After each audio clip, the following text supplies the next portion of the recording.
শোক, ভালোবাসা আর চোখের জলে ইব্রাহিম রাইসিকে শেষ বিদায় জানালেন ইরানের জনগণ।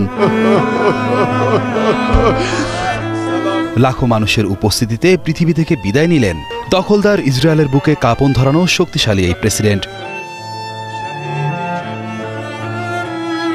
21 মে সকালে ইরানের উত্তর পশ্চিমাঞ্চলীয় শহর তাবরিজে রাষ্ট্রীয় সম্মানের সাথে অনুষ্ঠিত হয় রাইসির জানাজা। প্রিয় এই নেতাকে শেষবার দেখতে ও বিদায় জানাতে শহরের প্রধান মসজিদের বাইরে বিশাল জায়গা জুড়ে উপস্থিত হন লাখো মানুষ। এ সময় জানাজায় অংশ নেওয়া অনেকেই অঝরে কাঁদছিলেন, অনেকেই শেষ শ্রদ্ধাঞ্জলি জানাচ্ছিলেন রাইসির প্রতি। অনেকেই আবার জাতীয় পতাকা ও রাইসির ছবি ঝুলিয়ে রেখেছিলেন হাতে। এর আগে প্রেসিডেন্ট রাইসি ও পররাষ্ট্রমন্ত্রী হোসেন আমির আবদুল্লাহিয়ান সহ নিহত হন 9 কর্মকর্তা। জানাজার জন্য প্রস্তুত করা হয় উত্তর পশ্চিমাঞ্চলীয় শহর তাবরিজকে। মরদেহ পৌঁছার আগে সেখানে জড়ো হতে থাকে লাখ লাখ ইরানি। এ সময় প্রিয় এই নেতার মৃত্যু ইরানের জন্য একটি বড় ধাক্কা বলেই মনে করেন অনেকেই।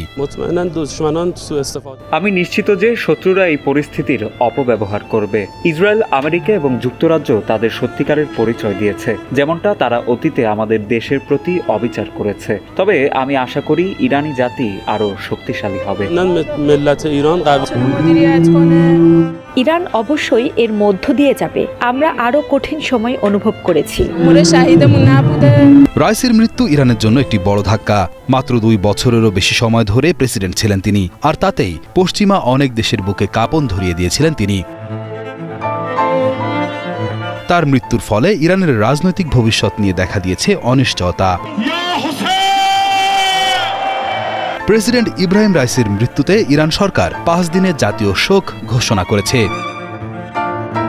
উল্লেখ্য, গত 18 মে আজারবাইজান সফরে যান প্রেসিডেন্ট রাইসি।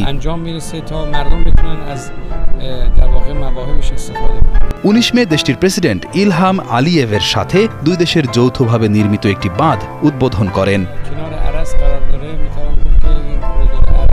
সেখান থেকে 3টি হেলিকপ্টার বহর নিয়ে ইরানের পূর্বে আজারবাইজানের প্রদেশের রাজধানী তাবরিজে ফিরছিলেন রাইসি ও তার সঙ্গে থাকা অন্য কর্মকর্তারা। পথে পূর্ব আজারবাইজানের জোলফা এলাকার কাছে দুর্গম পাহাড়ে রাইসিকে বহনকারী বেল 212 মডেলের হেলিকপ্টারটি বিধ্বস্ত হয়।